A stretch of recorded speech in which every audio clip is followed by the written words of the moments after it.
আসলে আমি তো গতকালকে থেকে মোটামুটি ভীষণ নার্ভাস, মনে হচ্ছে পরীক্ষার দিন আজকে। এবং রাতে অনেক বেশি নার্ভাস ছিলাম, এবং আজকে আমি শাকিল ভাইকে রাফি ভাইকেও টেক্সট করেছি যে খুব নার্ভাস লাগছে। আজকে এই 4টা 20-এ যে শোটা আছে, এখানে ফার্স্ট শো যতদূর আমি জানি, এটা দেখবো। কিন্তু অডিয়েন্স রিয়াকশন দেখার পরে বা অডিয়েন্স যেভাবে করে আসলে আমাদের কাজটিকে ভালোবাসা দিচ্ছিল, এটা দেখার পরে আসলে নার্ভাসনেস চলে গেছে। তো একটা স্পেশাল থ্যাংক ইউ অবশ্যই রাফি ভাইয়াকে দিতে চাই, যে ও আমাকে তাণ্ডবে নিশাদ চরিত্রের জন্য আহ, মনে করেছিল যে এই চরিত্রটা আমি পুল অফ করতে পারবো। এবং সেই সাথে অবশ্যই আমাদের শাকিল ভাই এবং প্রযোজনা প্রতিষ্ঠানে যারা আছেন সবাইকেও অনেক বেশি ধন্যবাদ, যে এত সুন্দর করে এত বড় অ্যারেঞ্জমেন্টে কাজটা করেছে। আমরা জয়াপুর মতো এত গুণী একজন অভিনেত্রীকে পেয়েছি।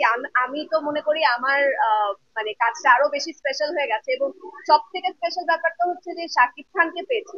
তো মেগা স্টারের সাথে স্ক্রিন শেয়ার বা আমার কেমিস্ট্রি দর্শক পছন্দ করছে, এটা খুব ভালো লাগে।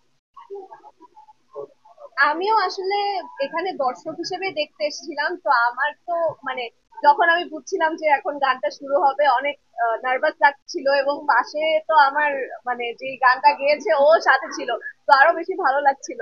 এবং দর্শক যেভাবে করে গানটার সময় আসলে লিচু বাগান লিচু বাগান বলছিল, সবকিছু মিলিয়ে আসলে দুর্দান্ত একটা experience। আপনারা তো দেখতেই পেলেন যে সবাই কি সুন্দর একটা ডেবিউ হলো, যেখানে ওর আসলে অ্যাক্টিং এবং ওর সৌন্দর্য এবং যদি আমরা নাচের কথা বলি, সেটা দেখাবো। আমরা এমনিতেই সবাই জানি ও খুব ভালো নাচে। তো স- সেই তিনটার একটা কম্বিনেশন দেখাবার একটা জায়গা যদি একজন আর্টিস্ট পায়, প্রপার একটা জায়গা পায়, প্ল্যাটফর্ম পায়, তার চেয়ে তো ভালো আর কিছু হতে পারে না। এবং ও সেটা প্রুভ করে দেখিয়ে দিয়েছে। ও কত ভালো। গানটার কথা তো আগেই বলবো, আমি নিজেই সারাক্ষণ গাই গুনগুন করে গানটা বাজতে থাকে। কথা আমার মানে এটা লুপে আটকে গেছে আমার গানটা। তার বাইরে ওর অভিনয় দেখেছেন কত মিষ্টি করেছে, কত ভালো অভিনয়, বিলিভেবল অভিনয় করেছে। আসলে সবকিছু কম্বিনেশন লাগে, আমার মনে হয় অবশ্যই ওর কাছে সেই কম্বিনেশনের জন্য ও প্রপার, মানে এই চরিত্রের জন্য he is best।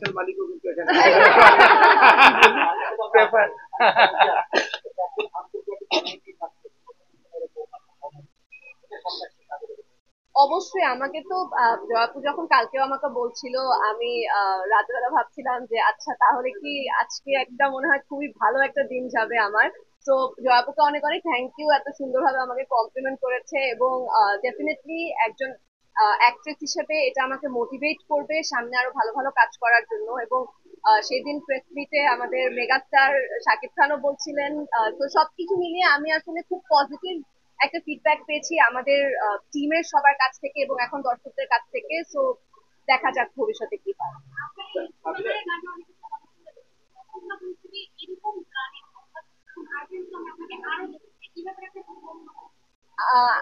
রাফি ভাইয়া প্রবাবলি ক্লিয়ার করেছে যে এটা আসলে ঠিক আইটেম সং না, এটা যেহেতু একটা ফোক ফিউশন মিলিয়ে একটা গান। তো আমি আসলে যেহেতু একজন আর্টিস্ট, আমার কাজ হচ্ছে অভিনয় করা, পারফর্ম করা। তো যদি আমার গল্প পছন্দ হয়, গান পছন্দ হয়, কেন না?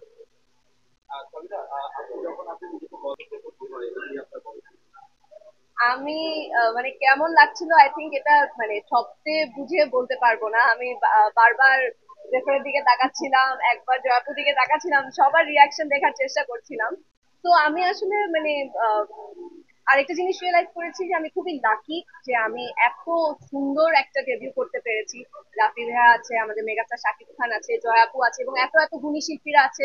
সেই সাথে আমি প্রীতম এবং জেফারের গানে পারফর্ম করতে পেরেছি।